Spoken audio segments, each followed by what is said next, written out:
Let's begin the show then by finding out a little bit more about the latest directive towards deepfake that has been taken by the Ministry of IT. Atul Rai, co-founder and chief executive officer of Staqu Technologies, now joins in to give us his views on the same.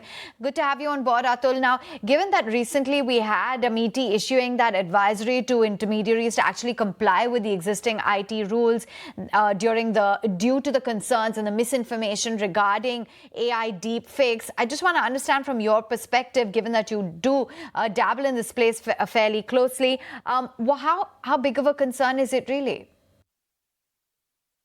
So, of course, deepfake, there are two different problem statements on deepfake. One is, of course, the awareness when you see anything on internet in general, because we are not very AI literate country, right? And that is where the challenge is. So whenever we see something on internet, we always think that is very real, right? And that is the problem in overall Indian ecosystem, right? And that is something is power for deepfake, because if you see something very new or something very, we call it novelty hypothesis in psychology, we find something very new, you want to share it with someone, or maybe in that way, right? So a deepfake, the problem statement first is the awareness, and that is, I always say, is the awareness if it is being spread in a right manner through different channels, that everything on internet is not real. So that is the first thing which we call precautions to be taken against the deepfake. And of course, when you talk about deepfake itself, it is now becoming very sophisticated. And why I say sophisticated, because deepfake is a broad term. Of course, there are videos, there are the audios where people do fake the basically the facial expression or the audio synthesis data, which means, let's say, if my audio is being used by someone else to, of course, speak something which is different than what I want to speak. So this is something where AI is being developed. And honestly speaking, those AI is being developed for different prospect. For example, let's take an example of face blending, where people are putting a different person's face on the of course, for sharing something. So that was being like initial research paper was published called Pics to Pics by Google, which was being used for actually identifying mask or creating a photograph from sketch and all. So in that way, what happens, right? When you blend a photograph on someone's face, you have to get a very tight mask of the face so that you can make the lips sync, you make eyes get sync with the target image. So this is the very sophisticated technology. This Pics to Pics was developed where you can blend a mask on a particular, let's say, image and get the realistic outcome. So in that way, these technologies have been developed for a different thing. In the same way, the audio synthesis that was been developed for, let's say, when we call someone, sometimes we get disconnection in the network. So audio get disappeared. So that is where this technology was being used to complete that sentence, right? That means you are generating the similar audio like the speaker. But what happened, the people who started using it, they started using it in a very different manner. And that is where the deepfake, where you just generate the wrong audio synthesis data or synthetic data of a particular target, and the same with the facial expression as well. So in that way, this whole technology is being developed, and this is where the counter tech need to be built. So of course, deepfake for the country like us, where internet awareness is still not very, the AI awareness is still not very strong, and where the technology is very sophisticated is really a big problem statement for us, right? So that, of course, that is where a framework for both, when you say the awareness and the cure, which I say precautions and the cure. Cure means, of course, the counter AI tech has to build, which we already are building with some of the police forces in the country and the government agencies in the country. So that need to be built. Yeah. You know, you also had the IT Minister Rajeev Chandrasekhar asking intermediaries to exercise due diligence, promptly remove any misinformation or any such content from their platforms. Do you think this will be enough? Yeah, so basically, there are different platforms already exist. For example, many companies, there's an organization called Stop NCII, which is an internet portal, which is called Stop Non-Consensual Internet Internal Images Abuse. So that is a portal. If, let's say, someone is uploading a deep nude of someone, let's say someone got my real picture and they converted in a deep nude and uploaded somewhere on Facebook or WhatsApp or companies like anywhere. The Pornhub is also a participant of that particular platform. So you can register your real photograph with that nude, and that will be removed from the whole internet. Those companies like Meta, Instagram, TikTok, Bumble, Reddit, all these companies are a partner there. So that is where, of course, industry is already taking their steps, and if government start basically start creating a framework like this, it is always being helpful in that way. It will have to actually make it more legal doing those stuff. So yes, it is a good initiative, and it is a collective responsibility of both industry and the government to work on this. As I said, industry already has started working on this. There's already a portal which exists. They already have removed more than 2 lakh images from the internet where the wrong images being circulated, and even the porn sites are participating into that. So this is something where the collective framework need to be built, where industries, the startups, and the government need to collaborate. So you as a company are collaborating with the Special Task Force as well to develop a tool for deep fake videos. Tell us about how exactly that works. So basically, the challenge with the deepfake, for example, when we work with UPSTF, Uttar Pradesh Special Task Force, which is one of the special agency of the special police force in UP. So that is where, of course, the idea is to identify. So a lot of audios being circulated where people ask money for OTP and all rights.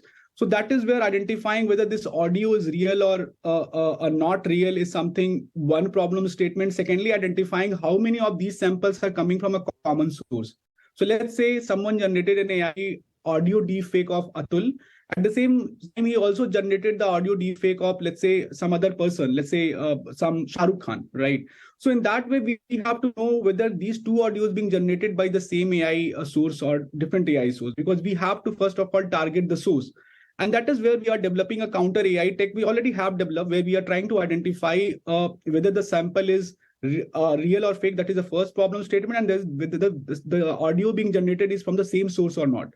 So in that, we are taking the grapheme of the sentence being spoken, or different other nuances of the voices, and then we are training different AI models on the top so that we can identify both of them.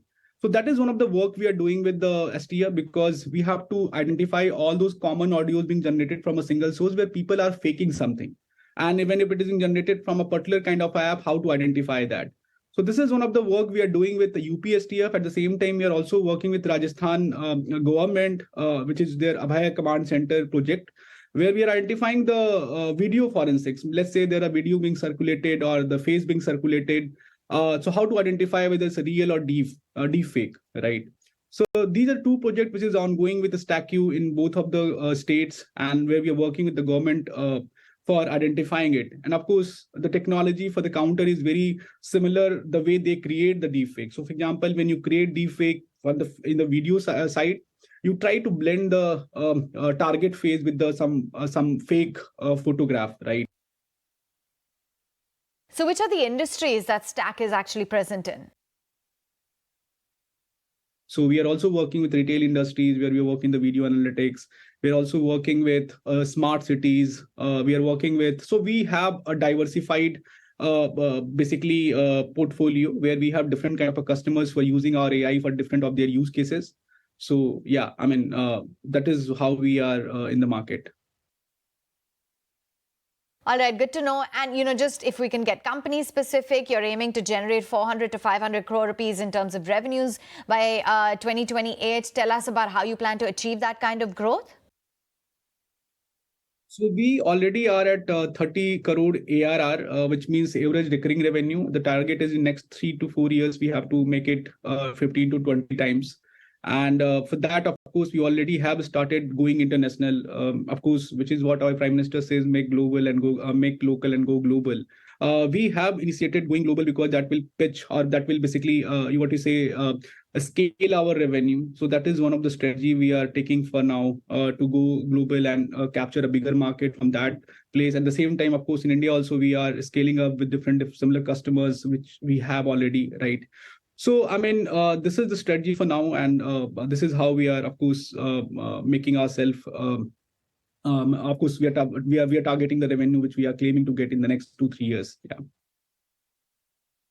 And what's the long-term vision for the company? So basically, of course, now AI is a very common term. AI is now, is a thing which has been discussed everywhere. We started in 2015. At that point of time, AI was known as something which is more like a robotic or something. So people were correlating AI with robots and all. Now everyone knows AI, what is AI, what it can do, and all, right? So we see a big prospect. We trust there is a lot of audio and video data floating on internet that need a lot of intelligence, because of course with the video data or the audio data, manually doing the interpretation of the data or identifying any insights from that data is really difficult. So that is something we are building our technology, which can actually extract the information from those huge data, which we say the big data, and of course give the right insight. And with that insight, you can create your knowledge base for decision making. So that kind of a product we are building inside the company. And with that, we have different segments. For example, in our audio video analytics sector, we already are working with the retail leaders in the market. For example, Cafe Coffee Day, Raymond, Starbucks kind of a companies are working with us, where they are using the audio video analytics for different use cases. In the same way, we are working with the state government. 9 states are working with us for identifying or securing the safe cities and smart cities where the cameras are being kept, right? And of course, catching criminals and all through different tech which we have built.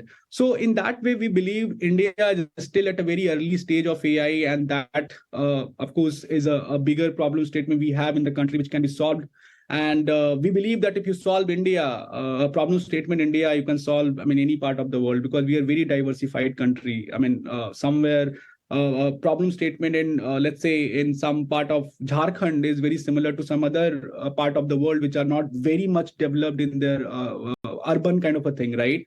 So, and when you solve a problem statement in Delhi, so you also are already solving something which is a problem of any metro city in the world.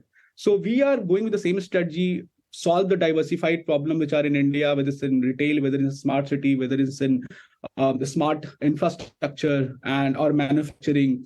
And then, of course, you get the chance to scale yourself for even bigger market. And that is why we have been getting market even in the Middle East without being there. We haven't been through any of our, we haven't met even our customer in Middle East, but still we are closing contract over there.